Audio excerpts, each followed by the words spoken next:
అపోస్తలుల కార్యములు మొదటి అధ్యాయము. అపోస్తలుల కార్యములు మొదటి అధ్యాయము.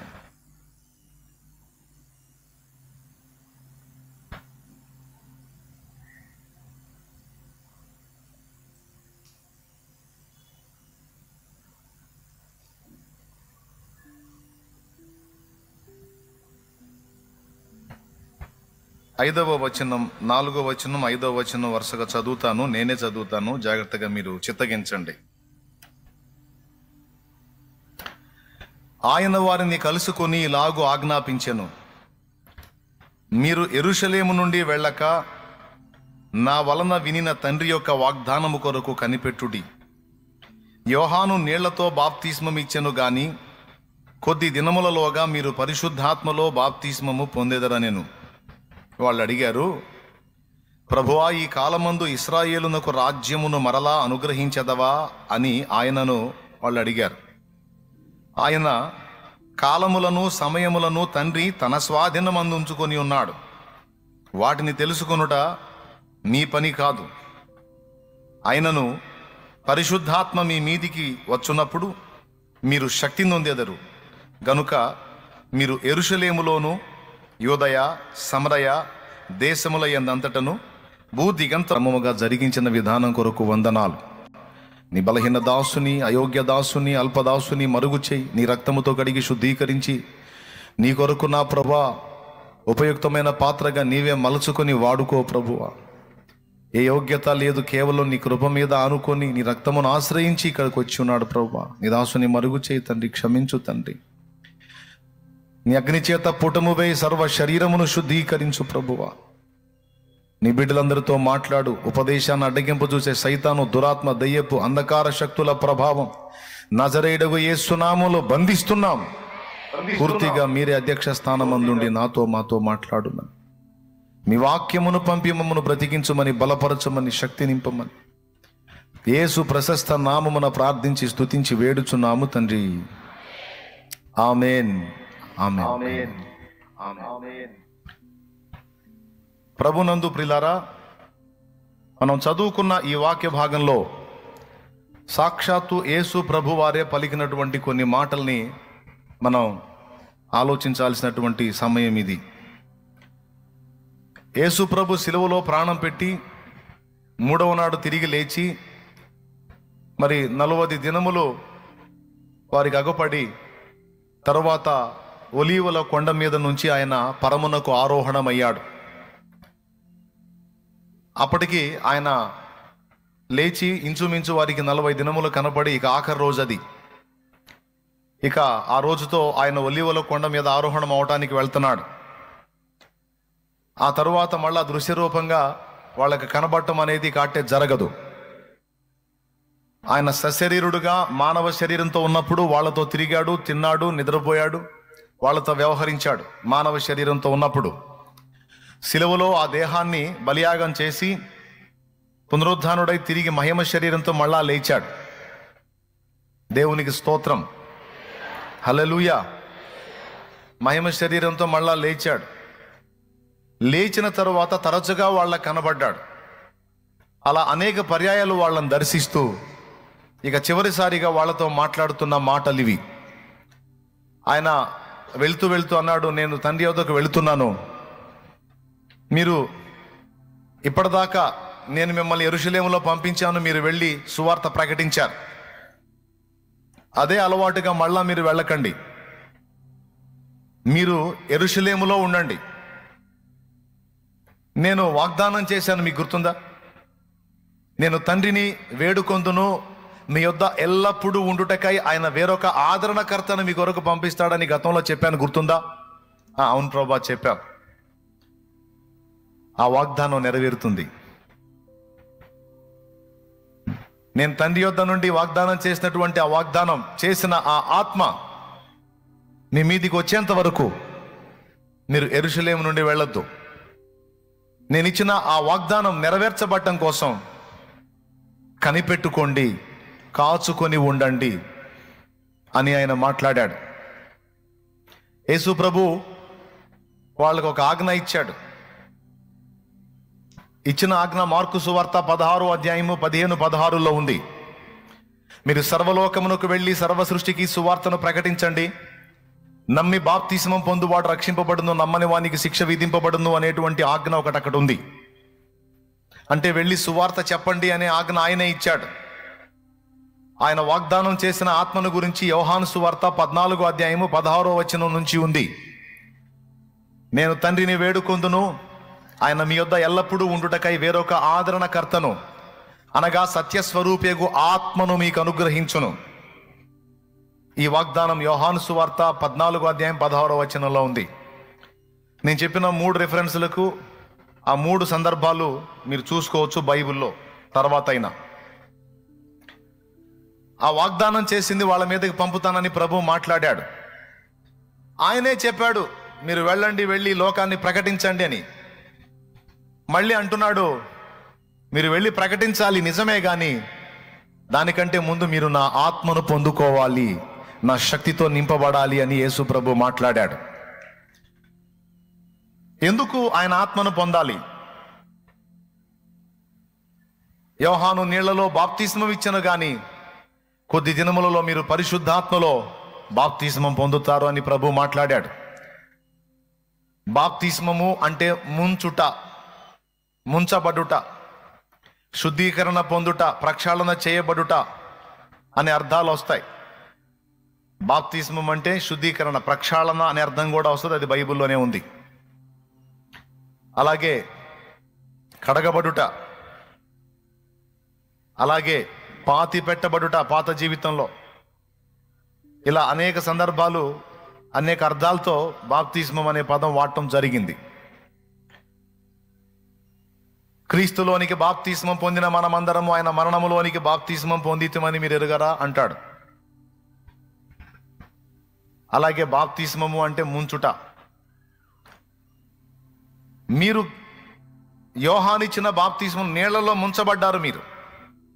అయితే పరిశుద్ధాత్మ అగ్నిలో ముంచబడే అనుభవం కూడా ఒకటి ఉంది. దానివల్ల మీకు కొన్ని కార్యాలు జరుగుతాయి. ఆ అగ్ని బాప్తిస్మం పొందటం వలన మీకు కొన్ని జరుగుతాయి. వాటిలో మొట్టమొదటిది శుద్ధీకరణ. దేవునికి స్తోత్రం. ఏంటిది? శుద్ధీకరణ. యేసు ప్రభు బాప్తిస్మం పొంది నీళ్లలో నుంచి ఒడ్డుకొచ్చినప్పుడు పరిశుద్ధాత్మ పావురాకారంతో ఆయన మీదకి దిగొచ్చాడు. అగ్ని ఆకారంతోనా, పావురాకారంతోనా? పావురాకారంతో. కానీ పెంతెకోస్తు పండుగ నాడు యేసు ప్రభు చెప్పిన వాగ్దానం నెరవేరినప్పుడు పరిశుద్ధాత్మ ఎలా దిగొచ్చాడని ఉంది. అపోస్తల కార్యం 2వ అధ్యాయంలో అగ్ని నాలుకలుగా విభాగింపబడి వారిలో ఒక్కొక్కరి మీద వ్రాలగా వారందరూ పరిశుద్ధాత్మతో నిండిన వారై ఆ ఆత్మ వారికి వాక్శక్తి అనుగ్రహించిన కొలది వారు అన్య భాషలతో మాట్లాడసాగిరి అని ఉంటుంది. దేవునికి స్తోత్రం. యేసు ప్రభు మీదికి పరిశుద్ధాత్మ వచ్చినప్పుడు పావురాకారంతో దిగి రావటం మనం చూస్తాం. కానీ అపోస్తలుల మీదికి పరిశుద్ధాత్మ దిగొచ్చినప్పుడు అగ్ని రూపముగా ఆయన దిగొచ్చాడు. పరిశుద్ధాత్మ జలములతో పోల్చబడ్డాడు, నీళ్లతో పోల్చబడ్డాడు, మంచుతో పోల్చబడ్డాడు, నూనెతో పోల్చబడ్డాడు, పావురంతో పోల్చబడ్డాడు.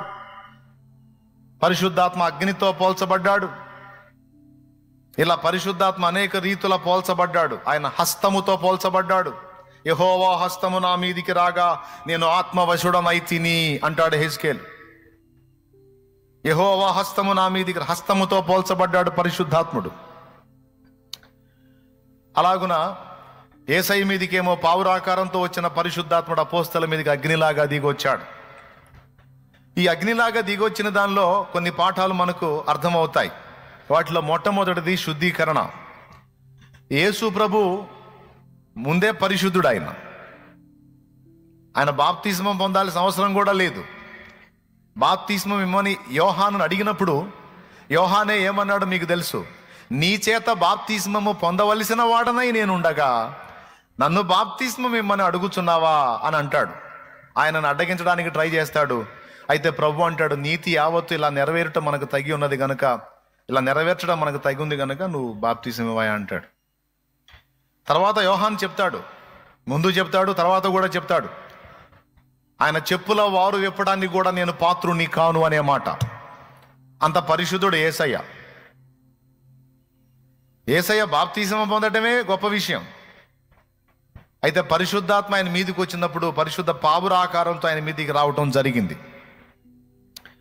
అగ్ని బాప్తిస్మము పరిశుద్ధుల సంఘమునకు అనుగ్రహించబడింది. అగ్ని వలన ఏం జరుగుతాయి కొన్ని మనకు అర్థమవుతాయి. మొట్టమొదటిది శుద్ధీకరణ జరిగిద్ది అని చెప్పాను. అగ్ని సమస్తాన్ని దహిస్తుంది, సమస్త కల్మషాన్ని కాల్చి వేస్తుంది.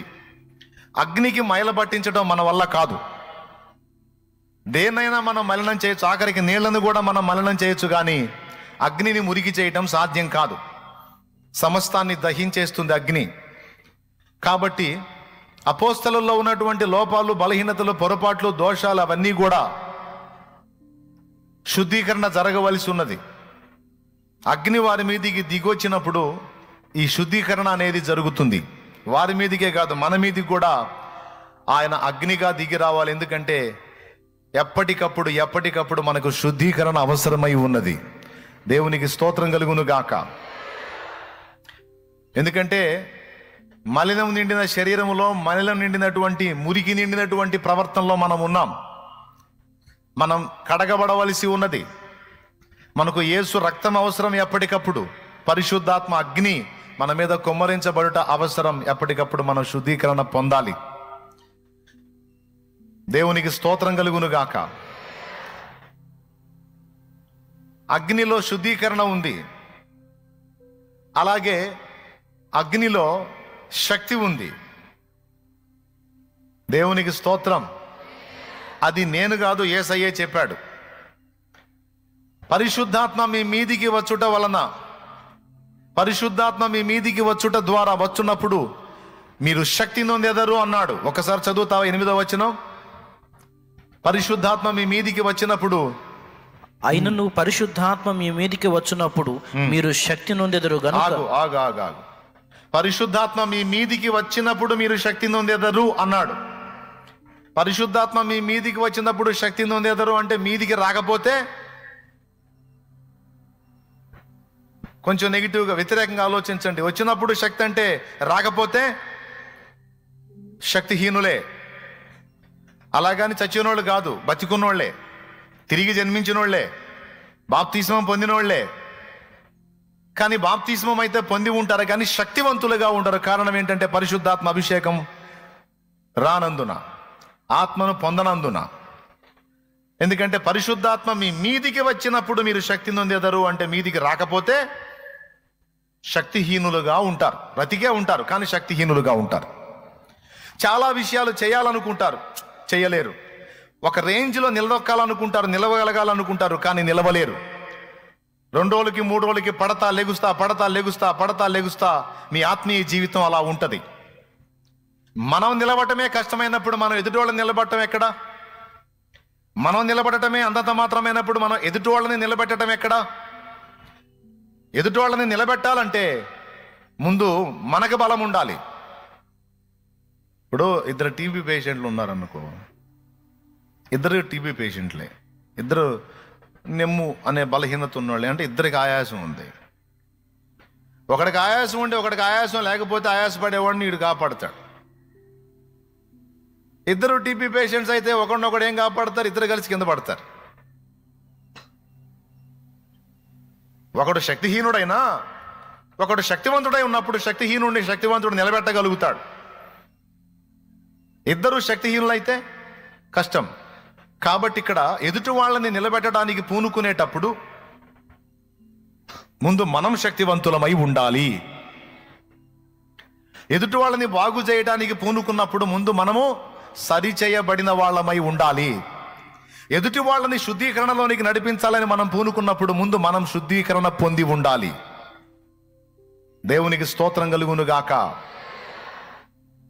ఎదుటి వాళ్ళని బలపరచాలనుకున్నప్పుడు ముందు మనం బలవంతులమై ఉండాలి. ఇదంతా కూడా పరిశుద్ధాత్మ మన మీదికి వచ్చుట ద్వారా జరుగుతుందని యేసయ్య ఈ రహస్యాన్ని బట్టబయలు చేశాడు. పరిశుద్ధాత్మ మన మీదికి వచ్చినప్పుడు మనము శక్తి నొందుతాము, అంటే మీదికి రాకపోతే శక్తిహీనులంగా ఉంటాం. అలాగని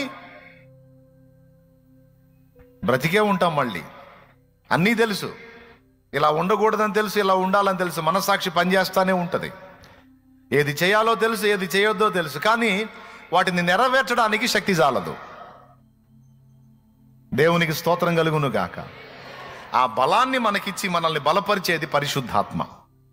ఆయన సహాయం లేకుండా మనం నిలవటం సాధ్యం కాదు.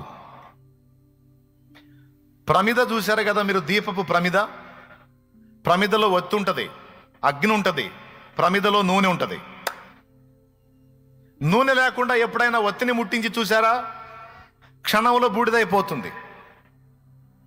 అదే నూనెతో ఆ ఒత్తిని తడిపి మీరు ముట్టించండి, నూనెతో ఆ ఒత్తిని తడిపి ముట్టించండి మీరు, అది కాలిపోదు త్వరగా. దాని వెలుగు నిలకడగా, ఆ ఒత్తి ద్వారా నూనె సరఫరా అయ్యి ఆ ఒత్తికున్న అగ్ని నిలకడగా ఉంటుంది. నూనె సరఫరా ఆగిందనుకో,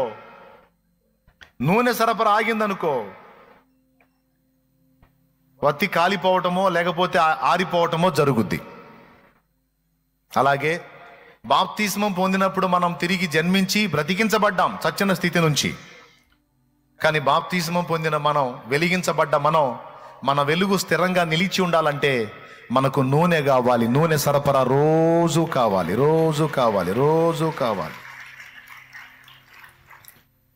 ఆ నూనె సరఫరా అయినంత వరకు మన ఆత్మీయ జీవితాలు వెలుగుతూ ఉంటాయి. యేసు ప్రభు చెప్పాడు, మీకు గుర్తుందో లేదో, మీ దీపములను వెలుగుచుండనీయుడి, మీ నడుములు కట్టుకొనుడి, మీ దీపములు వెలుగుచుండనీయుడి అనే మాట శిష్యులతో అన్నట్టు బైబిల్లో రాయబడి ఉంది. ఏడ రాసుందో ఏమో, దేవునికి స్తోత్రం. మత్తయి సువార్త 5లోనేమో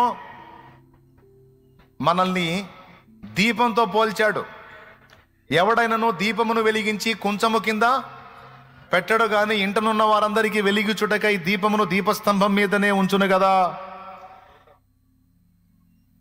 అక్కడ మనల్ని దీపంతో పోల్చాడు. దీపం అంటే ఎవరు? మన దీపం అంటే ఎవరు? మనమే. లూకా సువార్త 12వ అధ్యాయము 35వ వచనం ఒకసారి చూడగలిగితే ఇలా ఉంది, చూడండి. మీ నడుములు కట్టుకొని ఉండుడి, అదుగో మీ దీపములు వెలుగుచుండనీయుడి. దేవునికి స్తోత్రం కలుగును గాక. మీ నడుములు కట్టుకొని ఉండుడి. మన ఆత్మీయ జీవితం, భక్తి జీవితం వెలుగుతూ ఉండాలి. విశ్వాస జీవితం, మన ఆత్మీయ జీవితం, భక్తి జీవితం, విశ్వాస జీవితం, ప్రార్థనా జీవితం వెలుగుతూ ఉండాలి, స్థిరంగా ఉండాలి అని యేసయ్యే చెప్పాడు. మనం పాటలు కూడా పాడుకున్నాం, ఇప్పుడే పాడుకున్నాం ఏమండి. అలాగే పాత పాట కూడా ఉంది. నా దీపమును వెలిగించువాడు నా చీకటిని వెలుగుగా చేయును. నా దీపమును వెలిగించువాడు నా చీకటిని వెలుగుగా చేయును. జలరాశుల నుండి బలమైన చేతితో, జలరాశుల నుండి బలమైన చేతితో వెలుపల చేర్చిన బలమైన దేవ, వెలుపల చేర్చిన బలమైన దేవ, యెహోవా నా బలమా, యథార్థమైనది నీ మార్గం, పరిపూర్ణమైనది నీ మార్గం, యెహోవా. దేవునికి స్తోత్రం. పాట ఓల్డ్ సాంగ్ భలే ఉంది కదా. ఆ ట్యూన్ ఏ ట్యూనో తెలుసా? సినిమా పాట రాగం అది. ఓల్డ్ మూవీ సారంగధర అనే మూవీలో అదిగదిగో అల్లదిగో అనే సాంగ్ ట్యూన్ అది. దరిద్రులు ఈ మధ్య దరిద్రుల్లో ఒక గుంపు తయారయ్యారు. ప్రతి పాట అసలు మనం ఏ ట్యూన్ దృష్టిలో పెట్టుకొని రాయం. మన ట్యూన్ మనం కట్టుకుంటాం. అది ఎందులోనన్నా కలిసిందేమో అని సెర్చ్ చేసి ఎక్కడన్నా ఒక ముక్క ఏదన్నా, ఇప్పుడు రాగం అన్నప్పుడు ఒకే రాగంలో పాటలన్నీ దాదాపు ఎక్కడో చోట ఒక ఫీల్ తగిలింది దాన్ని పట్టుకొని సినిమా రాగం పెట్టారు, ఇటు బొంద రాగం పెట్టారు అని చెప్పని విమర్శ చేసే దరిద్రులు తయారయ్యారు ఈ మధ్య. వాడికి తెలియదు సావదు. Old songs, Christian songs, old songs చాలా పాటలు, ఓల్డ్ మూవీస్ ట్యూన్స్ను వేటి పాడారు. ఇంకా మనం దేవుడి కృపను బట్టి కష్టపడి సొంత ట్యూన్స్ కట్టుకొని, దేవుడిచ్చిన రాగాలను కట్టుకొని కష్టపడి పాటలు రాస్తుంటే వీటిని కూడా వాటికి లింక్ చేయడానికి దరిద్రులు కొంతమంది తిప్పలు పడుతూ ఉన్నారు, సైతానోళ్ళు. దేవునికి స్తోత్రం. అందుకు సందర్భం వచ్చినట్టు పాట చెప్తున్నాను అన్నమాట. పాడండి మళ్ళీ. నా దీపమును వెలిగించువాడు నా చీకటిని వెలుగుగా చేయును, జలరాసుల నుండి బలమైన చేతితో, జలరాసుల నుండి బలమైన చేతితో వెలుపల చేసిన బలమైన దేవ, వెలుపల చేసిన బలమైన దేవ, యెహోవా నా బలమా, యథార్థమైనది నీ మార్గం, పరిపూర్ణమైనది నీ మార్గం, యెహోవా. దేవునికి మహిమ. మనమే దీపము. దేవుడు మనల్ని వెలిగించాడు, మనల్ని దీపంతో పోల్చాడు. మత్తయి సువార్త 5వ అధ్యాయములో ఏమని పోల్చాడు మనల్ని? ఇంట నుండి వారందరికీ వెలిగించున్నట్లు దీపస్తంభం మీద ఉంచబడిన దీపంతో పోల్చాడు. లూకా 12లో ఏమన్నాడు? మీ నడుములు కట్టుకోండి, మీ దీపాలు. రైట్. ఇప్పుడు దీపం వెలగాలంటే ఏం కావాలయా? పాయింట్లోకి వద్దాం. మళ్ళా మీరు ఇందాక పాటకి పోయారు, పాటకు వద్దు, ఇటు రండి, మ్యాటర్లోకి రండి. కొంతమంది కరెక్టే కదా పాట అని అక్కడ ఆగిపోతారు. అందుకే మళ్ళీ పిలుస్తున్నా.